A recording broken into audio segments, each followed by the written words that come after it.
우리 시간 함께 보실 하나님 말씀은 시편 18편 1절과 2절 말씀입니다. 나의 힘이신 여호와여, 내가 주를 사랑하나이다.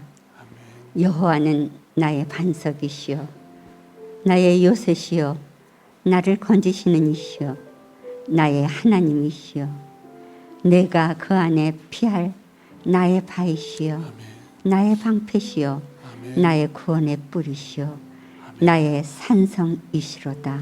아멘. 아멘. 감사합니다. 하나님, 오늘 주님께서 우리에게 말씀하여 주시고 이 종은 주님이 주시는 것을 대언하게 하십시오. 우리 모든 믿는 성도들은 주님 주시는 말씀을 믿음의 그릇에 잘 담아 하나님의 은혜를 풍성히 누리고 힘입을 수 있게 역사해 주십시오. 감사합니다. 예수님의 이름으로 기도합나이다. 아멘. 우리 앞뒤 좌우로 인사하시겠습니다. 우리 잘 되고 있습니다. 예수님으로 말미암아 우리의 삶이 이루어지고 있는 줄 믿습니다. 그래서 예수님 믿으시고 예수님으로 사시고 신앙생활 하시기를 우리 주님의 이름으로 축복합니다. 우리 말씀을 잘 들어보세요. 사는 대로 믿는 사람이 있고 믿는 대로 사는 사람이 있습니다. 사는 대로 믿는 사람, 그리고 믿음으로 믿는 대로 사는 사람이 있습니다. 여러분들은 어떤 사람이십니까? 사는 대로 믿는 사람이세요? 아니 믿기 때문에 그 믿음대로 사는 사람이세요? 여러분이 어떤 사람인지 잘 생각해 보시기를 우리 주님의 이름으로 축복합니다. 믿는 대로 살기 때문에 주님의 말씀을 듣고 주님의 말씀을 따라가는 삶이 있습니다. 사는 대로 믿기 때문에 상황이 벌어지면 그 상황대로 끌려가서 사는 사람이 있습니다.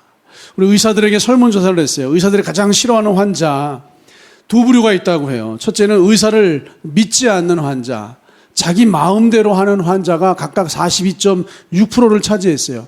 의사들이 가장 싫어하는 환자, 의사를 믿지 않습니다. 병원에 찾아오는데 의사를 믿지 않는 환자, 병원을 찾아오는데 의사를 찾아오는데 자기 마음대로 하는 환자가 있다고 해요. 이런 이야기들이 있어요. 인터넷 의학 지수로 의사를 평가하는 환자. 그러니까 의사를 찾아오지만 인터넷을 찾아보고 여기저기 말을 듣고서 의사를 평가하는 환자. 인터넷이나 다른 경로를 통해 질병에 대해 많은 지식을 갖고 의사의 처방이 아니라 본인이 처방을 내리는 환자들. 그래서 이런 환자가 제일 얄밉다고 해요. 의사의 지시를 따르지 않으면서 의사가 실력이 없어서 병을 고치지 못한다고 말하는 이런 환자가 제일 얄미운 환자라고 얘기를 해요. 여러분, 질문을 드릴게요. 환자가 의사의 말을 들어야 되겠어요? 아니면 의사가 환자의 말을 들어야 되겠어요? 지극히 정상이죠. 환자가 의사의 말을 들어야죠. 환자가 의사의 말을 들어야 그 질병을 고칠 수 있습니다. 의사가 환자의 말을 들으면 이상하잖아요. 그런데 신앙생활을 하면서 여러분, 환자가 의사의 말을 따르는 것이 아니라 의사에게 환자의 말을 들으라고 요구하는 믿는 사람들, 교회를 다니는 사람들이 참 많습니다. 믿음으로 세상을 살아가는 것이 아니라 세상이 이러하니까 믿음을 여기에 맞춰주십시오. 이렇게 이야기하는 교회를 다니는 사람들이 참 많이 있습니다. 성경에 그런 대표적인 사람이 마르다예요.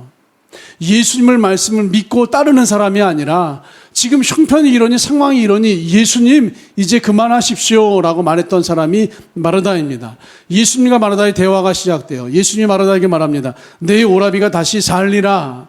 예, 믿습니다. 마지막 때 부활할 때에는 내 오라비가 다시 살 줄 믿습니다.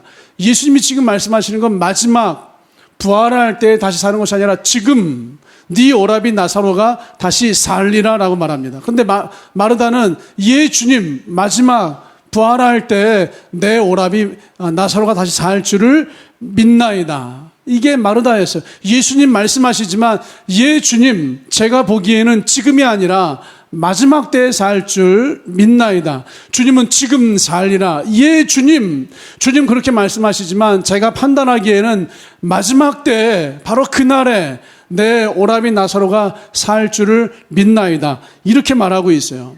우리가 어떤 상황을 만나기 전까지는 믿고 있다고 생각을 해요. 마르다가 나사로가 죽는 이 상황을 만나기 전까지는 예수님을 잘 믿는다고 생각을 했어요. 내 믿음에 의심이 없었습니다. 예수님이 무슨 말씀을 하시든 그 말씀에 아멘하며 그 말씀을 믿으며 그 말씀을 따라가고 있다고 생각을 했는데, 이 마르다가 상황을 만나고 보니까 생각 속에서는 믿고 있었는데 그 상황 앞에서는 믿지 않고 있다는 것이 여실히 드러나는 거예요. 우리가 믿고 있다고 생각을 합니다. 수많은 교회를 다니는 사람들이 믿고 있다라고 생각을 하지만 그 사람이 상황을 만나보면, 문제를 만나보면, 그 상황과 부딪혀보면 이 사람이 믿는 사람인지 믿지 않는 사람인지, 이 사람이 하나님과 이어지고 연결된 사람인지 이 하나님과 연결과 이어짐이 끊어져 있는 사람인지를 알 수가 있어요. 네 오라비가 다시 살리라. 그리고 주님이 묻습니다. 내가 믿느냐? 그리고 마르다가 대답하죠. 예, 믿나이다. 믿습니다. 주님이 말씀하셔요. 무덤에 돌을 옮겨 놓으라. 그때 마르다가 예, 믿나이다. 믿습니다 라고 말했지만 무덤에 돌을 옮겨 놓으라, 이 말씀 앞에서 주님, 이미 죽은 지 나흘이나 됐습니다. 주님, 이미 죽어서 썩어서 냄새가 나고 있습니다. 예수님께서 돌을 옮겨 놓으라 처방전을 내렸지만 환자 마르다가 예, 주님, 믿나이다. 그런데 이미 죽은 지 나흘이나 됐습니다. 환자가 처방하고 있어요. 이미 죽어서 썩어서 냄새가 나고 있습니다. 환자가 처방하고 있어요. 환자가 의사 말을 따르는 것이 아니라, 여러분, 환자가 의사에게 이미 죽었습니다. 나흘이나 됐습니다. 썩었습니다. 냄새가 났습니다. 여러분, 처방을 내리고 있어요. 예수의 말씀을 믿어서 따라가는 것이 아니라 상황이 이러하기 때문에 주님, 이제는 안 됩니다. 상황을 따라가고 있어요. 여러분, 상황을 만나보니까, 문제를 만나보니까 내 생각 속에서는 믿고 있단 말이에요. 지금 내 생각 속에서는 예수님 믿고, 내 생각 속에서는 말씀을 믿고, 내 생각 속에서는 그리스도인 예수님과 말씀을 따라가는 사람인 것이 분명한데, 상황을 만나보니까, 이 문제를 만나고 보니까, 이 문제와 상황 앞에 서보니까 사실은 마르다는 믿는 사람이 아니었어요. 내가 믿느냐? 예, 믿나이다. 이 돌을 옮겨 놓으라. 주님, 죽은 지 나흘이나 됐습니다. 믿는 자가 아니었어요. 이미 죽었습니다. 믿는 자가 아니었습니다. 이미 썩었습니다. 믿는 자가 아니었어요. 썩어서 냄새가 나고 있습니다. 믿는다고 생각을 하고 있지만, 믿는다고 말을 하고 있지만, 상황을 만나보니까, 이 문제에 부딪혀 보니까 마르다는 믿는 사람이 아니었어요. 우리가 지금 이 교회 안에서 믿는다고 말하고 있지만 상황을 만나보면, 문제를 만나보면 이 사람이 믿는 사람인지 믿지 않는 사람인지 우리 스스로가 알 수 있습니다. 주님, 괜찮습니다. 이미 죽었습니다. 다 끝났습니다. 주님, 이제 그만 놔두세요.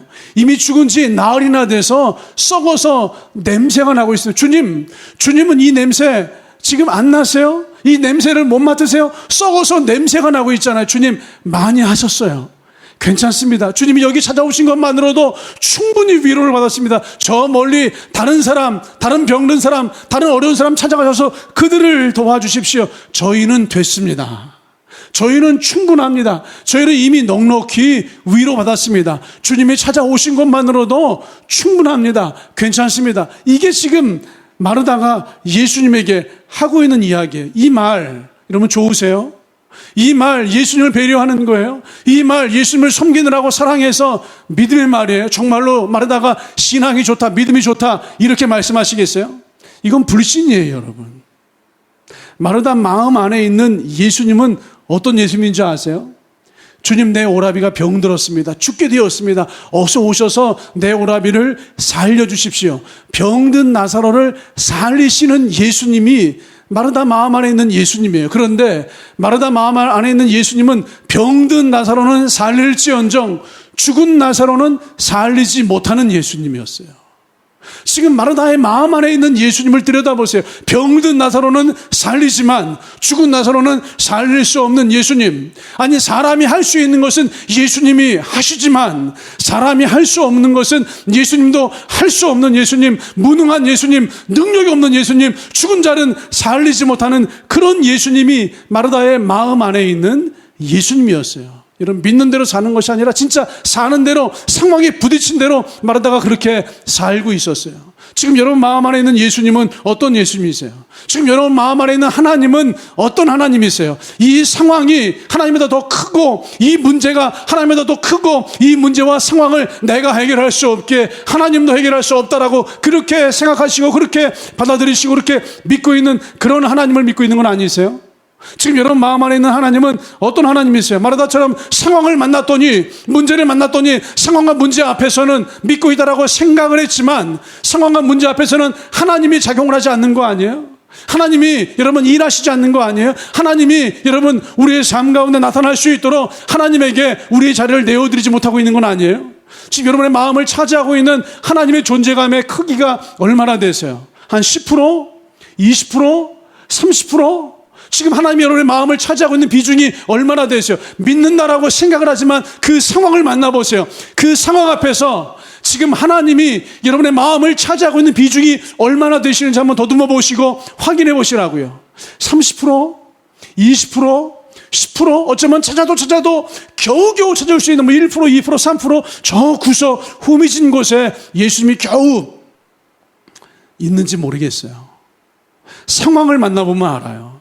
내가 지금 믿고 있다라고 생각을 하는데 문제를 만나보면 알아요. 내가 이 문제와 상황 앞에서 내 마음에 있는 예수님이 작용을 하시는지, 내 문제와 상황 앞에서 내 마음에 있는 예수님이 어떤 예수님으로 내가 믿음을 가지고 있는지 상황을 만나보시면, 문제를 만나보시면 그 앞에 설 때 우리는 나 스스로 우리의 믿음을, 우리는 누군가를 바라보면서 그 사람의 믿음을 확인할 수가 있어요. 여러분의 신앙, 여러분의 믿음, 하나님이 여러분의 심령 그 마음 가운데 온전히 여러분 차지하게 되기를, 그 심령 안에서 그 마음 안에서 하나님이 일하신 하나님으로 역사하게 되기를 주님의 이름으로 축복합니다. 요한복음 14장 6절에 이렇게 선포합니다.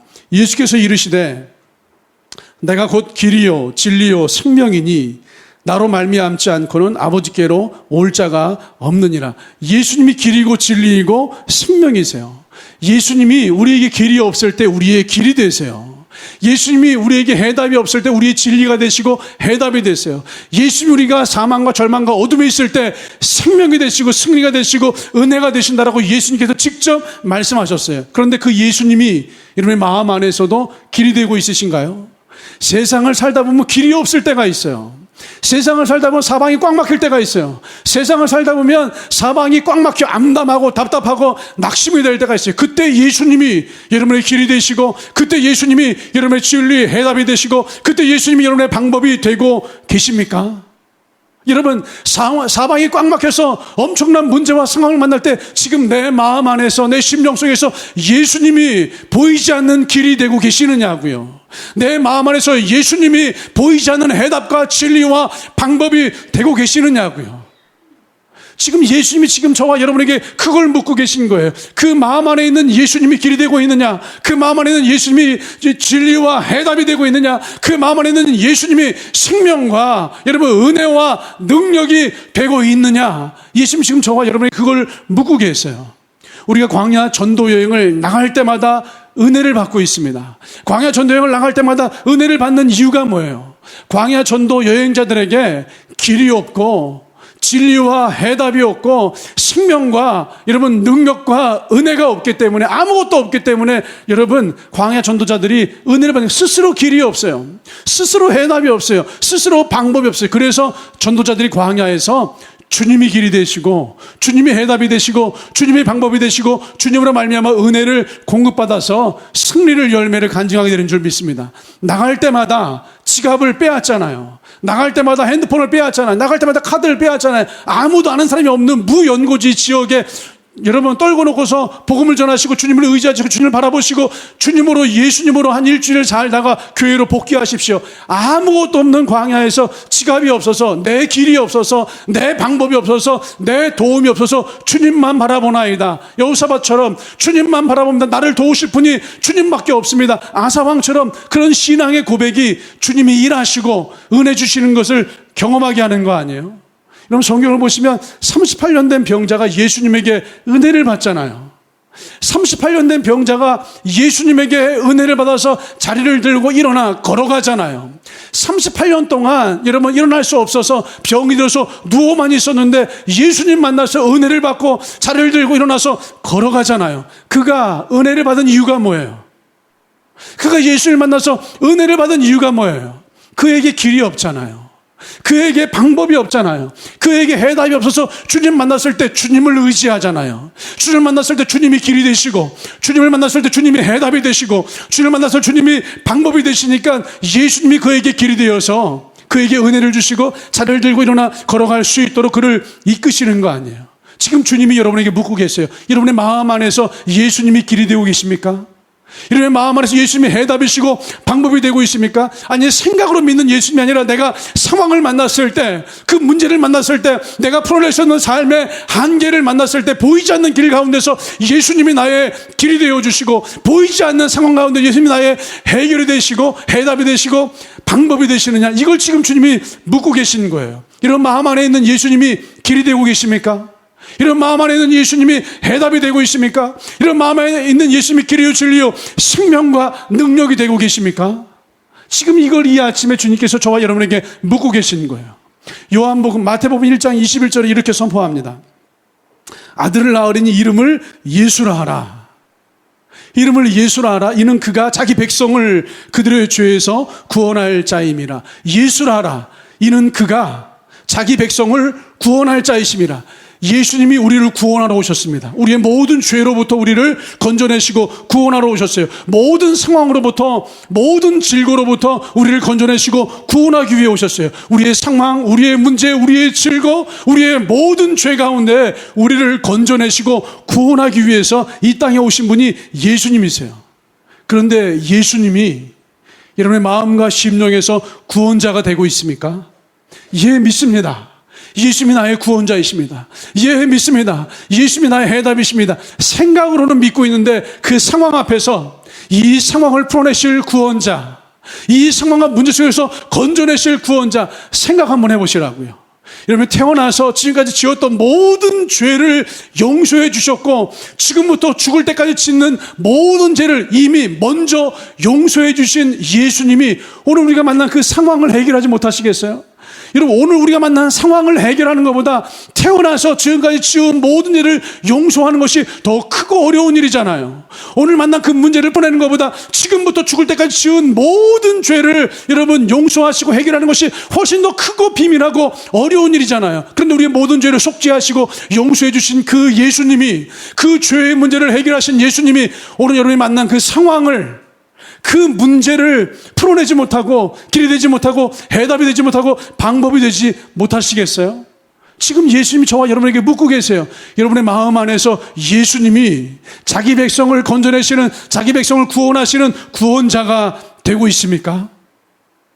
여러분, 진지하게 한번 되돌아보세요. 내 생각 속에서 믿고 있는 건지, 진짜로 내가 상황을 만났을 때 그 상황 앞에서 나를 건져내시고 구원하시는 구원자로서의 예수 그리스도가 되고 있는 건지, 그 상황을 만났을 때 마라다처럼 내가 판단하여서 이미 죽은 지 나흘이나 됐습니다. 마라다처럼 내가 판단하여서 썩어서 죽어서 냄새가 나고 있습니다. 이제 됐습니다. 이만하면 충분합니다. 이렇게 내가 판단하고 내가 처방을 내리는 삶을 살고 있는지, 내 생각에서 예수를 믿고 있는 것처럼 내가 상황을 만났을 때 예 주님 말씀하십시오, 말씀대로 예 주님 말씀하십시오, 오직 주님만 바라보나이다, 나를 건져내시는 예수 그리스도가 일하시고 작용할 수 있도록 살고 있는지 이 아침에 점검하시고 여러분 돌아보시기를 우리 주님의 이름으로 축복합니다. 사람들이요, 정말로 많은 사람들이 그리스도인 예수님을 따르는 믿음의 사람이라고 말하면서도 신앙으로 사는 것을 부담스럽게 생각해요. 여기 한 가지 큰 착각이 있어요. 그렇게 생각하지 않으실지도 모르겠지만 한번 잘 더듬어 보세요. 우리가 신앙으로, 믿음으로, 예수님으로 말미암아 살지 못하는 이유가 뭔지 아세요? 사실은 우리가 아직 세상을 몰라서 그래요. 우리 청년들, 학생들 나이가 어릴수록 더 심합니다. 세상을 몰라서 신앙으로 사는 것을 부담스러워하는 거예요. 그리고 역시 하나님을 몰라서 신앙으로 사는 것을 부담스러워하는 거예요. 세상을 한번 더듬어 보세요. 나의 인생을 한번 더듬어 보세요. 항상 세상에서 만나는 문제와 어려움들은요, 내 한계를 뛰어넘습니다. 이미 충분히 준비한 나의 스펙, 이미 충분히 가지고 있는 경력들, 경험들, 지식들, 나를 도울 수 있는 수많은 사람들이 있는데 그것들은 모두 다 동원한다 할지라도 때때로 우리가 인생에서 만나는 상황과 문제들은 늘 나의 한계를 뛰어넘습니다. 세상이 이렇게 만만하지 않습니다. 세상이 이렇게 쉽지 않습니다. 그래서 주님 믿으시는 거예요. 나의 한계를 뛰어넘는 문제가 있기 때문에 나의 한계와 그 문제를 뛰어넘어서 역사하시는 하나님을 믿음으로 이 세상을 살아가는 거예요. 상황을 만날 때마다 상황에 끌려가며 살아가는 것이 아니라 나의 한계, 나의 상황을 뛰어넘어도 크고 위대하신 그 예수님을 믿음으로, 예수님으로 말미암아 신앙으로 이 세상을 살아가는 거예요. 세상이 만만하지 않습니다. 내 능력, 내 실력으로 쉽게 풀어내는 그런 세상이 아니에요. 그래서 예수님 믿으시고 신앙으로 이 세상을 살아갈 수 있게 되기를 우리 주님의 이름으로 축복합니다. 목회를 하면서 인생을 살면서 뭐 순간순간 예기치 못한 어려운 일들을 만나요. 진짜 제가 만나는 문제들은요, 늘 제 수준을 뛰어넘습니다. 제 한계를 뛰어넘어요. 제가 가지고 있는 실력과 제가 가지고 있는 무언가를 뛰어넘어요. 그때마다 느끼는 하나님, 그때마다 배우는 하나님, 그때마다 경험하는 하나님은 뭐냐면요, 내 한계를 뛰어넘는 문제이지만 늘 그 문제와 상황을 뛰어넘어서 일하시고 내주시고 역사하시는 그분이 우리가 믿는 예수님이세요. 그 예수님을 배우고 경험하면서 예수님대로 살아가지 않을 수가 없어요. 예수님을 따라가지 않을 수가 없어요. 저도 여호사밧 왕이 되고 저도 아사 왕이 되어서 주님만이 나의 도움이십니다, 주님만 바라보나이다, 이렇게 하지 않을 수가 없어요. 왜냐하면 내가 만나는 문제와 상황은 늘 크고 그 문제와 상황보다 더 크게 역사하시는 분이 하나님이시고 오직 믿음대로 세상을 살기에 믿음 가운데 역사해 주시고 일하시고 우리의 삶을 풀어내시기 때문에 그 주님을 믿고 따르지 않을 수가 없습니다. 성경 로마서 3장 23절을 보시면 이렇게 말씀하고 있어요. 모든 사람이 죄를 범하였음에 하나님의 영광에 이르지 못하더니. 이 말씀을 보시면요, 모든 사람이 죄를 범하여서 하나님 앞에 설 수 없었습니다. 하나님 앞에 나갈 수가 없었습니다. 모든 사람이 죄를 범하여서 하나님 앞에 나갈 수 없었고 하나님의 영광 앞에 이룰 수가 없었습니다. 성경은 증언하기를 모든 사람이 죄를 범하여서 하나님 앞에 설 수 없었고 하나님의 영광에 이룰 수 없었다라고 말씀하고 있어요. 이게 성경의 선포이고 성경의 말씀이에요. 모든 사람이 죄를 범하였음에 하나님의 영광에 이르지 못하더니. 여기 없는 게 한 가지 있어요. 로마서 3장 23절에 없는 것이 한 가지 있습니다. 다윗을 한번 생각해 보세요. 모든 사람이 죄를 범하였음에 이 모든 사람 안에 다윗이 포함이 되겠어요? 다윗이 포함이 안 되겠어요? 다윗도 사람인데 포함이 되겠죠. 그러니까 다윗도 모든 사람의 죄를 범하였음에 실제로 다윗의 삶을 생각해 보세요. 사실 다윗은요, 다른 사람들, 보통 사람들보다 더 큰 죄를 지은 사람이에요. 더 비열한 죄를 지은 사람이 다윗이라고 하는 사람이에요. 모든 사람의 죄를 범하였으면 다윗은 더 비열한 죄를 지어서 간음하였고 자신의 죄를 은폐하기 위해서 사람을 죽이고 살인하였던 사람이 다윗이라고 하는 사람, 모든 사람의 죄를 범하였음에 죄인이에요. 그런데 다윗은 하나님 앞에 섰어요. 그런데 다윗은 하나님의 영광을 힘입었어요. 그런데 다윗은 하나님의 은혜를 힘입어서 날마다 문제와 상황을 돌파하고 승리하는 삶을 살아. 심지어 내 마음에 합한 자라, 하나님의 마음에 합한 자라고 하는 영광스러운 부름을 받은 사람이 다윗이에요. 모든 사람이 죄를 범하였음에, 다윗도 간음하고 살인하고 비열한 죄를 범하였음에 하나님의 영광을 이룰 수 없는 것이 현실일 텐데 어떻게 다윗은 하나님 앞에 섰으며 어떻게 다윗은 하나님의 은혜와 영광을 입었으며 하나님의 마음에 합한 자가 될 수 있었던 거죠? 로마서 3장 23절에는 없는데 다윗에게는 있는 게 있어요. 로마서 3장 23절 읽어보세요. 없는 게 뭐냐면요, 23절에는 예수님이 없어요. 예수님이 없어서 모든 사람이 죄를 범하였으면 하나님 영광을 이루지 못합니다. 그런데 로마서 3장 24절 말씀을 보시면요, 예수님이 있어요. 그리스도 예수 안에 있는 속량으로 말미암아 하나님의 은혜로 값없이 의롭다 하심을 얻은 자 되었느니라. 23절에는 예수님이 없어서 모든 사람이 죄를 범하였으며 하나님의 영광, 은혜, 생명에 이룰 수가 없는데 24절에 뭐 별거 차이가 있나요? 별 차이가 없어요. 그리스도 예수 안에 있는 속량으로 말미암아, 즉 한마디로 예수님으로 말미암아 하나님의 은혜를 입은 자 되었느니라. 예수님으로 말미암아 값없이 의롭다 하심을 얻은 자 되었느니라. 24절에는 예수님이 계세요. 지금 여러분 마음 안에 생각으로만 예수님이 있는 것이 아니라 진짜로 여러분의 마음 안에 예수님이 머물러 계십니까? 다윗이 비열한 죄를, 살인죄를 지었지만 다윗의 마음 안에는 장차 오실 예수님이 나의 모든 죄를 속죄하시고 장차 오실 예수님을 믿음으로 말미암아 하나님의 나의 삶 가운데 일하시고 역사하시는 그 예수님을 믿는 믿음이 다윗의 마음 안에, 즉 다윗의 마음 안에는 나의 모든 죄를 속죄하시고 나의 모든 죄를 사하시고 나의 삶 가운데 승리와 은혜와 능력과 영광을 주시는 그 예수님을 생각으로만이 아니라 그 상황 앞에서 그 마음으로 믿고 있는 믿음, 예수님을 가지고 있잖아요.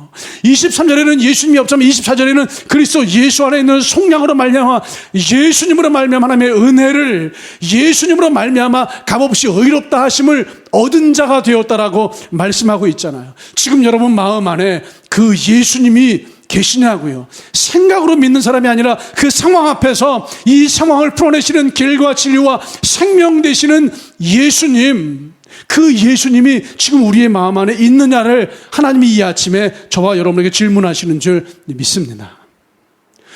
요한복음 19장 30절에서 예수님이 이렇게 말씀하세요. 길과 진리와 생명으로 오신 예수님이 내가 다 이루었다. 다 이루셨어요. 여러분의 모든 죄의 문제를 다 이루셨어요. 오늘 만난 그 상황 문제, 그 질고 그 어려움의 문제들을 주님께서 다 이루셨어요. 다 끝내셨다고요. 여러분 다 끝내셨다고요. 다 끝내셨으면 오늘 만난 그 문제, 여러분이 만난 그 상황, 주님이 다 이루어 놓으셨고 다 끝내셨다면 주님에게 길이 있고 해답이 있고 방법이 있고 주님에게 승리가 있고 영광이 있고 은혜가 있는 줄 확실히 믿습니다. 주님이 다 이루셨어요. 다 끝내셨어요. 그렇다면 주님 안에 길이 있는 거예요. 다 이루셨어요. 주님 안에 해답이 있는 거예요. 다 이루셨어요. 주님 안에 방법이 있는 거예요. 우리가 해결하고 발버둥 칠 일이 아니에요. 여러분 생각해 보세요. 태어나서 지금까지 살면서 지은 모든 죄의 문제를 여러분들이 발버둥 친다고 해결하시나요? 오늘부터 내일 평생에 죽을 때까지 살면서 짚게 될 그 수많은 앞으로 만나게 될 그 죄들을 여러분들이 해결하려고 발버둥 친다고 해결할 수 있으신가요? 못하시잖아요. 예수님이 다 이루셨어요. 끝내셨어요. 오늘 우리가 나의 한계보다 더 큰 문제와 상황을 내가 풀어내려고 해결하려고 해서 그것을 해결할 수가 있으신가요? 그런데 주님은 다 이루었다, 다 끝내셨다 이거예요. 그래서 우리가 우리 마음으로 예수를 믿어 신앙으로 세상을 살아가야 되는 줄 믿습니다. 23절에 예수님이 없어서 죄인이 되었지만 24절에 예수님이 있어서 값없이 의롭다 하심을 얻은 자, 하나님의 은혜를 얻은 자가 되었잖아요. 그렇다면 우리 안에 계신 예수님을 믿음으로 세상을 사시는 거예요. 사는 대로 믿는 것이 아니라 믿음으로 세상을 사시는 거예요. 길이요 진리요 생명 되시는 예수님으로 나의 마음 안에 그분이 있으셔야 돼요. 다 이루었다 끝내놓으신 그 예수님이 우리의 마음 안에 있으셔야 돼요. 여러분 마음 안에 이분이 있는지 없는지를 주님께서 이 아침에 물으시는 거예요. 다윗이 이렇게 고백을 합니다. 시편 18장 1절이죠. 나의 힘이 되신 여호와여. 다윗이 사울 왕의 쫓김을 받으면서 사울 왕의 핍박을 받으면서 천만인이 둘러싸며 그를 죽이려고 할 때 나의 힘이 되신 여호와여. 다윗의 마음 안에서 하나님은 나의 힘이 되시는 분이셨어요. 여호와는 나의 반석이시며 나의 요새시여 나를 건지시는 이시여. 다윗의 마음 안에서 하나님은 나의 반석이시며 나의 요새이시며 나를 건져내시는 구원자였어요. 천만인이 나를 둘러치며 나를 힘들게 하고 나를 죽이려고 하고 이 문제와 상황 앞에서 주님은 나의 반석이십니다. 주님은 나의 요새이십니다. 주님은 나를 건져내시는 구원자이십니다. 다윗의 마음 안에서는 이 상황과 문제로부터 건져내시는 구원자가 바로 하나님이셨어요. 내가 그 안에 피할 나의 바위이시며 주님은 나의 바위이시며 나의 방패이시며 나의 구원이시며 나를 든든히 안전하게 지키시는 산성이십니다.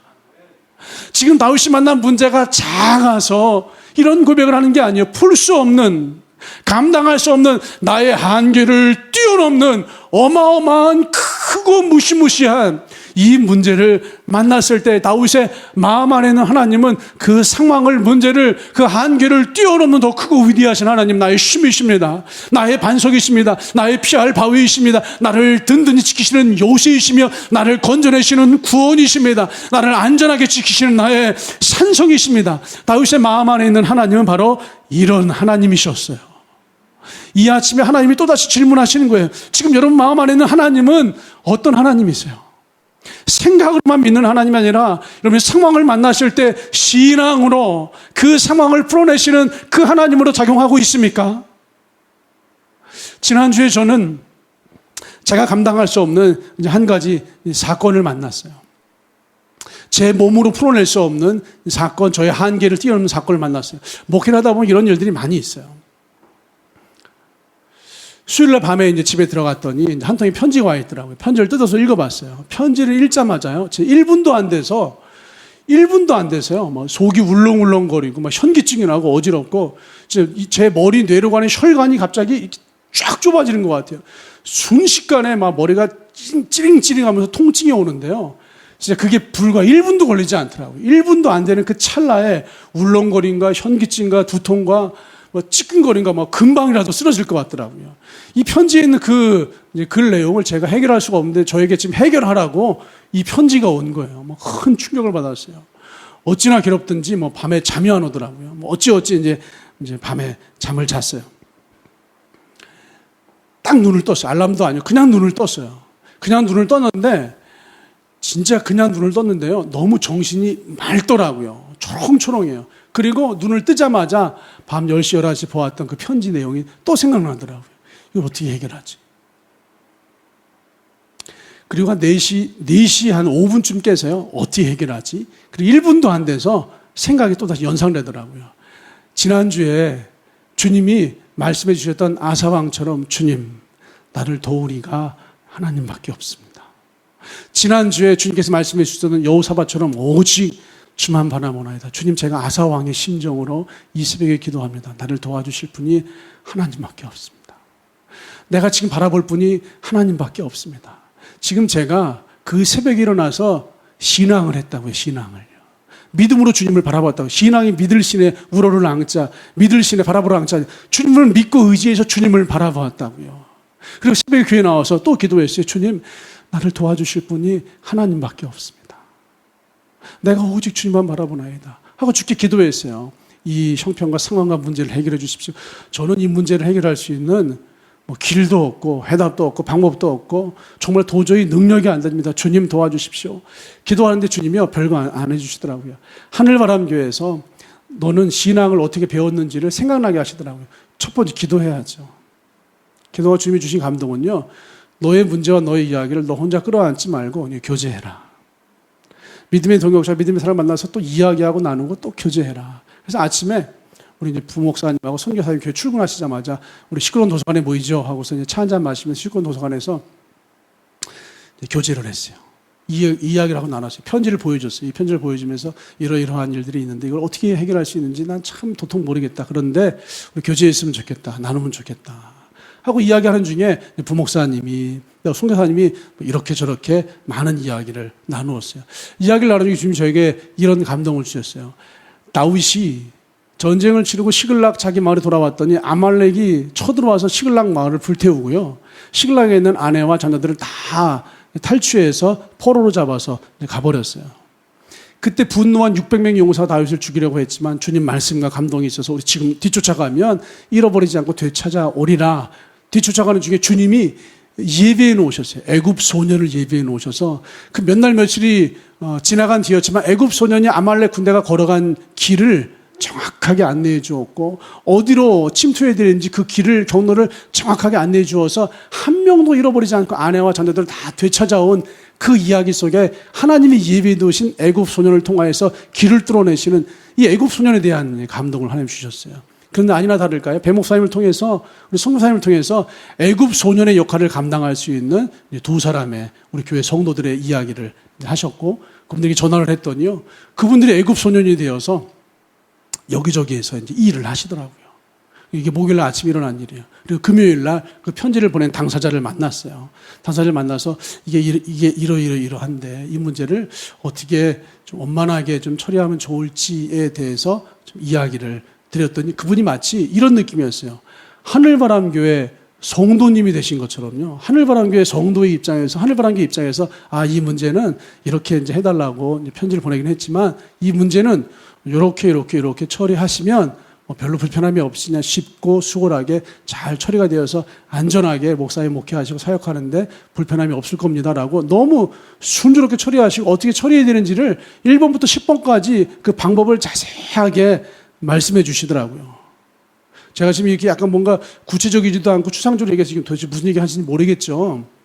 이게 유튜브가 나가니까요. 참 이게 어려움이 있어요. 그래서 이렇게 약간 추상적으로 이야기를 했지만 때가 되어서 또 이 모든 것에 도장이 꽉 찍히면 그때 조금 더 구체적으로 이야기해 드리겠습니다. 이 정도만 얘기해도요. 제가 드리고 싶은 말씀은요. 제가 상황을 만났다고요.